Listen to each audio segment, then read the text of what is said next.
All right. Thank you guys for joining us today. This is going to be episode 1. We'd like to welcome you to the RC Excitement 25th Anniversary Podcast Series. This year marks 25 years of RC Excitement, and we'd like to kick things off by sitting down with this guy right here. If you don't know him, his name is Todd Anderson, and he is RC Excitement.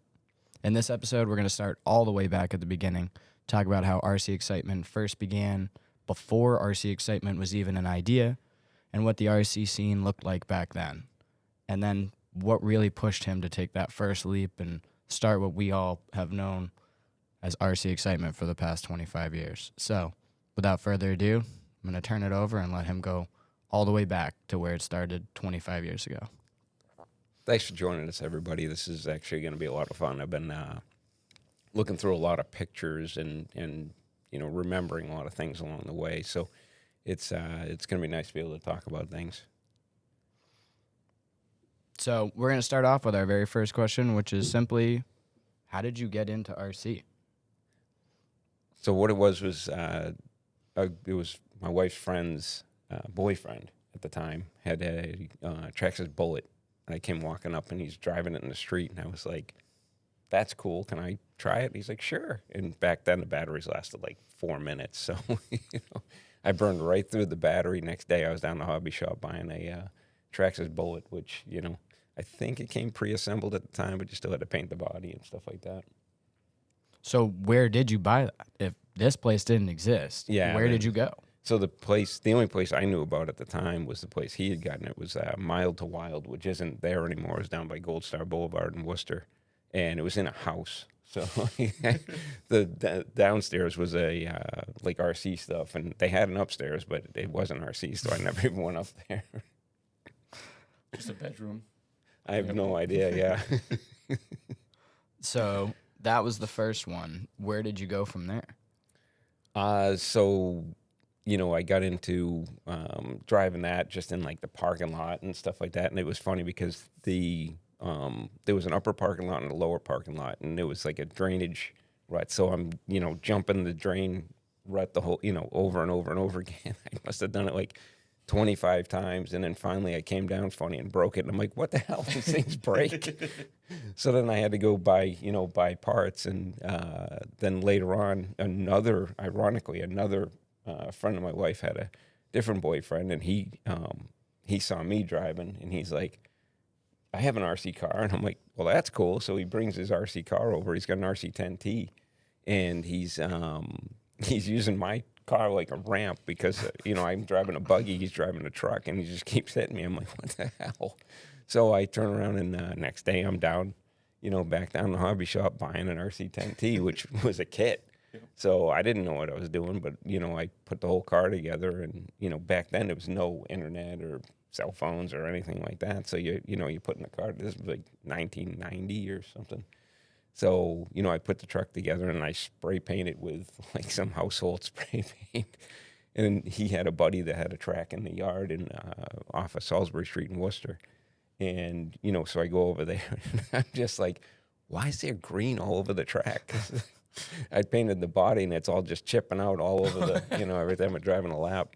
But he had a track, but it was the simplest thing. It was down around this tree, back over this like tire with a, piece of plywood on it and around. But we would spend hours in his shed just working on the cars and going out for our 4 minutes of glory and, just having a good time driving. But that was how I got going. That was like an addiction because you're over there all the time. And then he moved, and it was like, now what do we do? So You'll have no track at that point. Well, no one has a track, yeah. Yeah, we just went and built a track in the woods. And, my buddy's brother had like a mini excavator. So he, came over and cleared the space, and then him and I are just, digging up dirt. There's holes everywhere. So we could dig up dirt to make jumps. And we used 2x4s for lane dividers.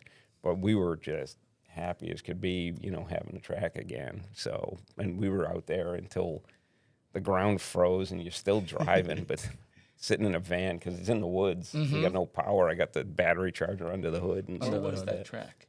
In what's now my backyard. So this is in Rutland? Yeah. Oh, fantastic. The very first RC track for RC Excitement theoretically started in Rutland. Yeah. Well, then the club. So do you want me to get into that? Yeah. Yeah. So then that's the next question is, so you went from that and there was no track. Now you're in your backyard. Well, when did it the was just concept woods. of... There was no house there. Yeah. Wow. That's Yeah. crazy to think about. So from there, in the woods, how did you decide, how did more people show up? So at that point, it was just you and a couple of buddies, right? No, it was me and Brian Maffei. Just two. That was it. That The was two it? of us. We built the That's whole cool. thing, and we didn't have a driver's stand or anything. No, like no. that. We just had Sitting in the dirt van and or some, standing well, around. yeah. Bare necessities, yeah. That was his necessity as a kid. But I mean, I remember being there in November or December or whatever. If there wasn't snow on the ground, I was You were driving. driving. But man, the parts were brittle. Yeah. So then I found out a couple of guys that I went to school with had RC cars. So I'm like, why don't you guys come over? And Chris Maycomer is one of them. He still comes Really? in. Yeah, him and his I was brother. here last week. Yep. And so he had, they were coming over, and I'm like, man, this would be way more fun if we had like more people to play with. So I talked to the guy down the street who had a hot dog stand, and he had these old volleyball courts that he wasn't using anymore. And I was like, can I build an RC track here? He's like, sure. So, we build this track, and, it was, by today, it actually wasn't a bad track. We built a decent track. I was looking back at photos. It was pretty cool. He had a berm and everything. He had a giant tabletop. Of course, you thought driving in the berm was the fast line. The corner's like 8 feet that way. But we would have fun with that, and people would come in, so I started a club. It was Central Mass RC, which I think there's a Central Mass RC now, or CMRC. And we had the track, and people would come, and they'd be eating ice cream and hot dogs, watching us, and then next week they'd show up with their own car. And it went from, I just found a member list the other day. It went from, the 6 of us that started it to, 119 people. Oh, that's so cool. That's so cool. Yeah, but let me tell you, it was a volunteer thing. Yeah, and it's a lot of work. All of a sudden, I wasn't racing anymore, and, Yep. I'm just doing all this work for nothing, For everybody else's entertainment. Yeah, well, Yeah. I wanted to play with RC with other Right. people, but here I was, running the races and getting everything set up and, and all that. And back then, it wasn't like you just had a timing booth. Live RC? No. We didn't have a timing booth. Yeah, no, it was hand It was counting. hand counting. Yeah. So you're like, car 3, oh, damn it. It's like, you miss. All right, 2 blue cars can't be on the track at the same time. Oh, Like, my man. God. Never mind the frequencies. You got all Yeah. that stuff going on, too. But it's... So now you got 119 members in this club, and I'm like, I'm not going to volunteer to do this. But the winter shows up, and we start running at this place called the Hab in Uxbridge. It was an indoor soccer field. And the first day I show up, Mike Gordon had set it up, because Mike was one of the guys who was in the club, and he set up this thing in Uxbridge at the Hab. And I show up, and they got like traffic cones just randomly down the end of the soccer field. And I'm like, what are you doing? I'm like, So I had an amusement company at the time, the inflatables kids jump up and down in. And He says it so casually. well, it's what I did for 12 years. But I had buckets of extension cords. So I took the extension cords, and we laid them out like lanes. And there was no jumps or anything like that. But we had our trucks, and then we started getting into on-road stuff. Yeah, it turns out a Lamborghini body does not handle. Not quite the same. But anyway, sorry about the rambling. But No. so we had that going on, and I remember distinctly sitting we had like this little pit room, party room, whatever they had, but we were hanging out in there. And I remember guys talking about, man, it would be nice if we had, a dedicated space. yeah, a real place. I'm like, I said, I will open a hobby shop right now. And Mike Gordon was there. He's like, I'll do it. And Brian was just along for the ride. He's like, okay. So we're doing this. Yeah, so we end up renting this ugly space in Worcester on Harlow Street. And it was... That was the first one. Yeah, it was 36 Harlow Street, down the bottom of the hill, where they parked the buses off of 290, right near 190. Brick building. Oh yeah, and we were around the back, and I don't know how the hell people found us, but we had the club so we could tell people, and it was humble beginnings. We'll just say that, but we had indoor dirt. So I was gonna say, so you still had to bring the dirt in, though, obviously, yeah. right? So and we didn't know anything about dirt. We knew dirt, so we bought cheap dirt. yeah, what we could afford. Yeah, just stop it right here. Turns out it's like trying to pack flour without putting any water with it because it just falls cheap stuff. apart. And then when you put water to it, it just turns to mud. Yeah. That's some interesting dirt. Yeah. Well, so the dirt was so loose, we used step pins and lug nuts Yeah. and so tires cool. like that. And but we'd have to go out and rebuild the track every 3 or 4 heats. Not even like every few race days. This was like every few heats. So that's every 15 to 20 minutes. That runtime wise, you would have to rebuild all the jump faces because you'd be taking the jump and it would be totally normal. And then what would happen? No. The It would holes just would all blow cup out and there'd be ruts everywhere. So we just walk around and rake the dirt back, and everybody would jump in.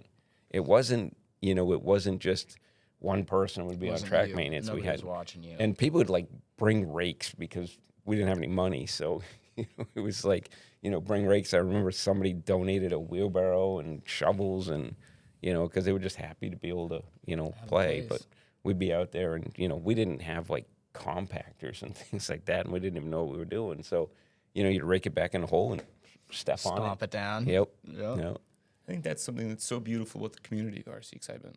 Yeah. Everybody's willing to help a lot of the time. Yeah. They just want to see the needle get moved forward towards everything being better. Yeah. So Well, and that's exactly it. 25 years later, that's what we hear every day is like that people are just thankful to have that place to, just like you're saying was the thought at the beginning, to have a place to play with other people Yeah. who enjoy it, and what can we do to help move it forward and make sure that it's still here tomorrow. And so that leads me right into the next one.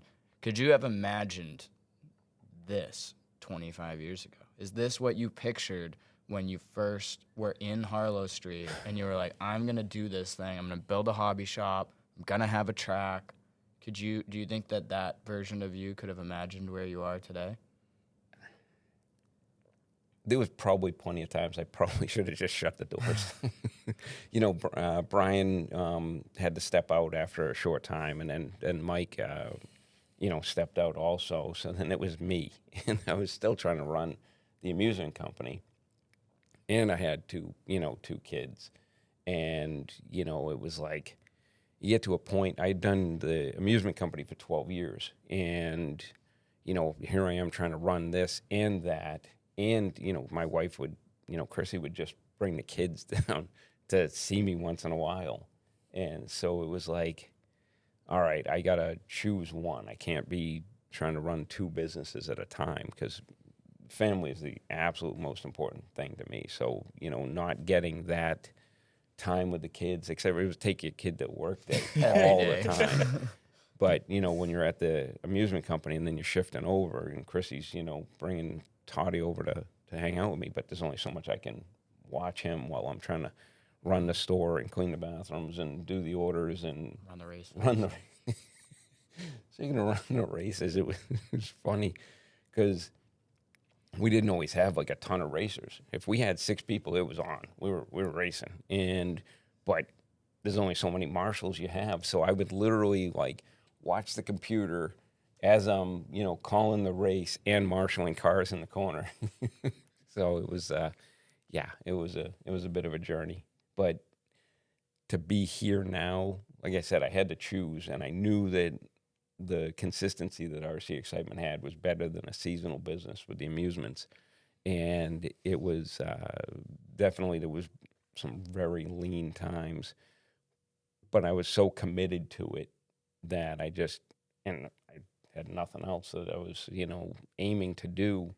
So I just kept pushing forward, even though there was definitely times that I probably should have just wrapped it up. But the people, it's very motivating when people thank you and they're so appreciative of what you're doing and they're willing to step in and help out. And it's like you can't just walk away when everybody's so invested. They literally, work their schedule around, race days or crawler events or coming into drift. Their schedule is that. This is the sanctuary for people. It's where they come to, get away from the rest of the, rest of the things that might be going on in their lives. So, yeah, that's pretty motivating to keep it rolling. But to be where we are now, from then, I've seen potentially hundreds of shops come and go and tracks come and go. And to think you're just going to be the one that makes it through, like to think I'm ignorant enough to have just kept pushing when I shouldn't have. Bliss. So, but yeah, no, it's a happy place now. It's a really nice spot to be in. You made touch on the word sanctuary. I think that's a great word to describe what you've built through the years and what RC itself has become for the drivers, for the people that just enjoy it as a family now. Because when you're driving an RC car, everything kind of fades away. You have to focus on the vehicle. You have to focus whether it's a crawler, a drifter, a race car, an airplane, a boat, whatever you're driving. You have to focus on it. And it allows it to kind of melt away everything else, totally. at least for the moments, no matter what else is going on in life. Yeah, but then the ability to, even when you're not driving, now you're in the pits and you're hanging out with people, and the everybody's community itself. And everybody's just happy. They're here having a good time, and it's a nice environment to be around. It's because you've made it the environment. This is one of those things that you are a very kind person. You also want everybody to enjoy and don't want others to feel uncomfortable too. Yeah. So it's a sanctuary is because of that. Well, I mean, I wasn't the cool kid in school, so, I don't want people to feel excluded and things like that. The other thing is I used to go and drive at this place called High Tech Hobbies in Raynham. It was not near home, but if I had a job with the amusement company out near there, I threw the RC stuff in, and off I'd go. And it was funny because back then it was brushed motors and nickel metal hydride batteries or NiCads or whatever. But I remember one day my car would it'd go and it would stop, and if I kicked it, it would go again, and I'm like, what is going on? So I went over to these guys who I knew had a lot of experience. It was Matt Poirier and Justin George. And I'm like, can you guys, tell me what's going on? He's like, oh, you just got to turn the comp. And I'm like, those words mean I nothing have to me. no idea what that means. They're like, RC has its own language a lot of the time. Yeah. Numbers like, and letters that don't mean anything in this order to anybody else. So they're like, take the motor out, bring it over. I'm like, okay. So I take the motor out, and I bring it over to them. They start taking the motor apart, and I'm like, I'm thinking they're goes back together. Yeah, I'm thinking they're gonna be breaking this thing. But anyway, they take the motor apart and they take it, right down to the armature in the middle. There's a little commutator on there, and they got this little lathe and stuff. And I'm like, this is the coolest thing. So they put it on there, and they turn the comm, and then they put it back together, and they clean the brushes, and they show me how to do everything. That's And these are like the cool guys at the track, and I'm like, because they were the fast guys, and I'm like, and then they show me everything. They hand it back, and I put it back in the car. I'm like, works better than it did in the beginning. And I'm like, but they wanted nothing. They just wanted me to have a good time, and they were so forthcoming with their kindness that I was like, that's how it's supposed to be. And that is literally, those two guys are the reason why this place is the way it is, as far as the desire to help other people and the desire for, if I teach one person something and then they teach somebody else and then 25 years later, we're in this position where, so many people have taught other people, and it's exciting and fun to teach other people because it's rewarding. You're like, hey, look what I learned, and, I showed him, and then he showed somebody else, and, like I didn't know how to solder. They didn't have tutorials. I figured it out. I burned myself a few times. But then I showed Toddy, and then Toddy showed other people, and then, Toddy technically taught me. I could like stick wires together when I started, but I literally remember him telling me to go put plugs on a battery, and I was like, I wouldn't do this for a customer. Like, please understand. Like, I can stick wires together and like cover them in heat shrink so nobody looks at what I did. But like, and he was like, what do you mean? You've done all this stuff for years? And I was like, nah, I can't solder. I And can Toddy solder, sat but me it's down. ugly. Yeah. And then he was like, all right, well, have anybody showed you? And I was like, no, nobody's ever taught me. I've never watched somebody that knew what they were doing. And it's the same thing. And then, again, the irony for me of that is I was a teacher. So to hear you say that and I know that feeling very well, and it is exactly why I'm here, because the teaching part has always been something I loved. But unfortunately, a reality of teaching outside of here is you don't always hear the thank you, and you don't always get that. And something that blows my mind every single day is how we can help people and do all of these things, as I like to joke, like all the things I know about toy cars outside of these four walls, useless. No one, as we like to say, no one's buying you a beer because you won the race, and definitely no one's congratulating me for how much I know about toy cars. But here, it makes us uniquely qualified and able to help pretty much anybody with any issue that they have. And instead of doing that whole like, well, you have to know every in and out of every car and all, my favorite part is to be like, bro, I burned myself many times. I've blown up some very expensive electronics over the years. Like, let me make sure you don't do that. And The bonus is when you're doing this stuff and early on and you blow up somebody else's electronics and you're like, worst. You're like, wow, now I didn't get anything and now I'm buying a speed control that's not even for for him, me. it's not going in my car. You know? To touch on it for a minute, I think it's really important about how they taught you how to turn the comm on that too. You know, Yeah. Justin George and Matt Poirier taught you without you feeling ignorant for not knowing. Oh, I had no idea what I was doing, but they were just like, just bring it over, I'll show you. But it was that kindness and coming forward and being like, we know you probably don't know what this is because this is a whole different language. Yeah. But we teach you in that it's completely different. And I was just a guy who'd randomly show up, and they basically like took me under their wing, and I was like, so I was all in. I was all in. So that was before Harlow Street even? Or that was Oh, in that same time? No, that was no, before? that was before. It just set the tone on what the hobby should be. Because I remember I tried to go and like race at the roller skating rinks and stuff like that, and people were covering their stuff with towels, and they're all huddled over their stuff, and they get their speed secrets, and I'm like.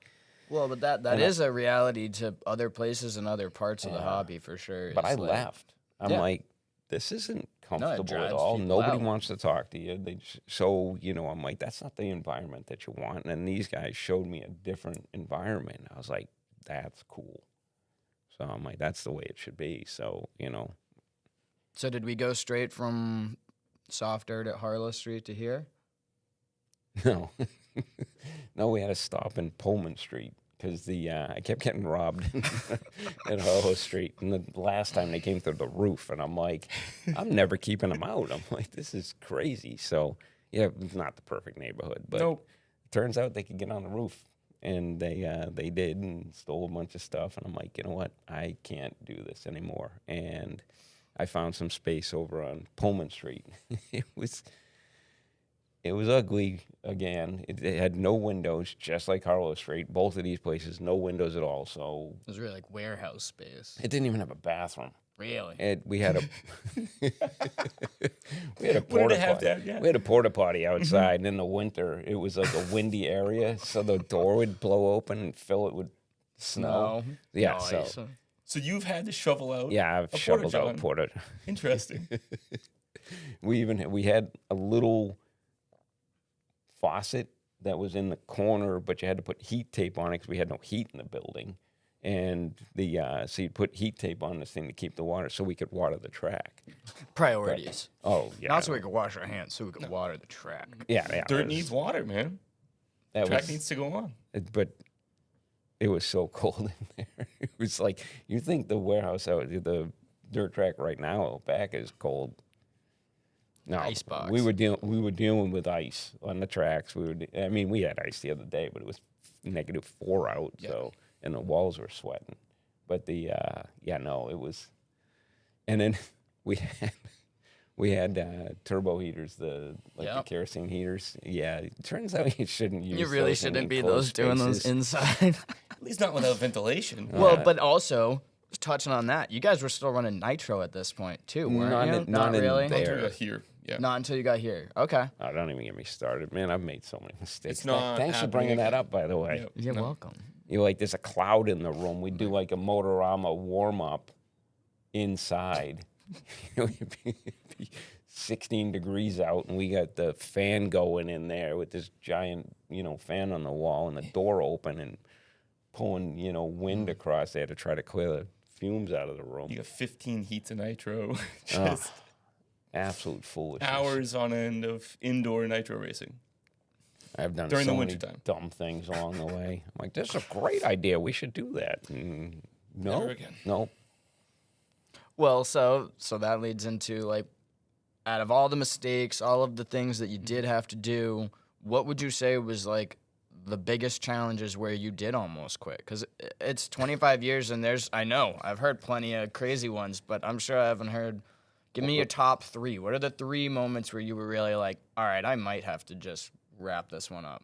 At the end of Harlow Street, was that one of them? No, I think Getting I robbed? think the fact that we went bankrupt, and I mean, like, as a family went bankrupt. I don't know that people know that one, but when you're borrowing money from your dad to pay your mortgage, and you still haven't taken a paycheck out of RC Excitement, and I'm talking like years, and you're borrowing money from your parents to be able to get, the bills paid. I didn't have payroll. Derek Algieri would help me on Thursdays, but other than that, it was guys, would like rake the track and whatever. But it was, money is but it was funny because I realized that when I placed an order, it took 8 days for the check to clear because it was COD. I didn't have credit or anything like that, but it took 8 days for the check to clear. So I would order everything that I would think that people would want, and then I got really good at selling. So I'd take that. I'd have that 8 days to get the money into the bank, and and if you didn't get the money in the bank, the check bounced, but you still got 3 more days and it only cost $20. So I was like, all right. So now I got like an 11-day credit line. And it was funny because I remember our inventory at the time, Horizon Hobby, their minimum inventory that the shop had to have to be considered a shop, and you had minimum amount of hours and all that stuff, was $5,000 at the time. Now it's like 30, but at the time it was 5,000. So my first order was $5,234, and we had no display cases. We had actually one of these tables, and whatever we built it. There's actually still one here. We built the display case out of Lexan and press board because I didn't have money to be buying those things. So it was, you just keep trucking. Who built the display case? Danny. Yeah, Danny Dan Lawrence. Lawrence? Oh, yeah. If I didn't have Danny, I had zero skills. I didn't know. I have my talents, but building things and anything to do with construction is not my talent. I've done stuff here. I've built walls and things like that, but just with guidance. Well, previously you were doing the dirt track with just shovels and rakes, correct? Wheelbarrows. I know what you're leading to. So people What would was the volunteer. day that changed? Well, people would volunteer to help out, and we'd have wheelbarrows and shovels. And Danny walks in, and he's like, he goes, "Really?" And he just leaves. And I'm like, well, I guess he's not helping. A little while later, he comes back. He's got a little Kubota tractor. I'm like, that thing's amazing. Even though it's got this little tiny bucket, that bucket was the equivalent of like 25 shovelfuls. And I'm like, wow, all at once? He's like, dumps it all in a straight line. I'm like, this is crazy. So, yeah, that was the day we stopped building tracks with, shovel and rakes and a wheelbarrow. But, yeah, that was, it's been a journey, I'll tell you. It is. I look back and see some of the pictures, and I'm like, That's been really cool. Ugly. Yeah. Speaking of that as well, too, April 11th, we wanted to be able to celebrate this. April 11th is going to be our open house. It's our Spring Fling anniversary open house. We mentioned about the photos. One of the things we're going to be bringing to RC Excitement is an entire wall of photos of all of the 25 years of RC Excitement. We're going to post CMRC, the original dirt track. So if you guys haven't seen that, we're going to post the first Harlow Street location, Pullman Street, and then RC Excitement of 208 Bemis Road here in Fitchburg. We're along the definitely years. looking for pictures, though. Yeah. I am struggling coming up with pictures from Harlow and the early and days. Pullman. So- It had something to do with we didn't have cell phones, so No, there's no really? digital photos. I just have I'm pulling pictures out of them. Yep. That's funny even to think about too. Is like at that moment, you guys probably couldn't have imagined that everybody would be walking around with a computer and a camera in their pocket. But you still had the forethought at that point to be like, we got to take some pictures of this. I want to be able. I got to show people at some point. Yeah, Because there is pictures. That's the cool thing to me. It was like, I was good about taking I know you are. pictures. Oh, Now yeah. it's about You got a lot of finding- talents and- finding the damn pictures. It was funny. Totally off topic, but computers were fairly early when we got going, and I remember buying a computer for the shop, and the guy's like, "It's got 420 megabytes of storage," and you're never gonna need any more. I'm like, okay, yeah, And now the SD Yeah. card we're using for the podcast setup is 64 gigabyte. yeah. and I had to get a terabyte for my iPad to hope that when you guys sent me more pictures that I wouldn't run out of space. People think that, yeah. Now, there's thousands of photos, but if you guys do have photos, please feel free to bring them in. We would love to post them on the wall. And also on April 11th, the open house, we're going to have free open driving. So if you guys want to come down and experience all the courses. And we want to do pictures in different stops along in the building, because where we're sitting right now in the the expanded shop is where the carpet track used to be. For years. Yeah, Like, yeah. So it's we're right in that spot, and it's funny too because we had to repair the wall along the way because people used to drive into the wall. smash so right slashes along into the- it. I yeah. remember. Yep. It is pretty cool. The wall in the back, as well as the wall on the left side, is basically recycled wall that we've moved over the times. That's a Yeah. But whole if nother we- money thing. If we go back to the original transition between when you walked out of Pullman Street and when you did get to 208 Bemis Road, how many buildings did you look at before you 53. finalized? 53 buildings. Yeah, it took it took 6 months, and now I was essentially jobless, and I had no money, and my credit score was 518.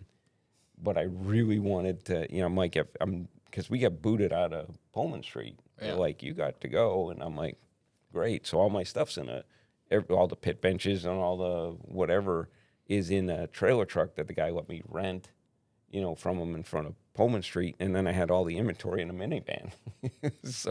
Which we didn't have tons of inventory, so it all fit in a minivan. I don't think it's fitting nowadays. Yeah. No, not so much. But so we had all that stuff, and I looked at, like I said, I looked at 53 different buildings. I went through 3 different realtors, and this guy, Andy Murray, he stuck with me. He showed me this place, and it was funny because the first time I saw the building, I was like, this is a great building, but it's kind of far from the house. So I looked at a couple other buildings, and then I'm like, you know what? I should go back and look at that building.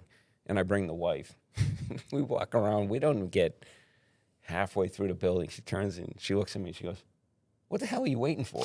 I'm like, well, it's kind of far from the house. I had this 25 things I wanted the building to be. And she's like, so drive a little further. This is exactly everything you were looking for.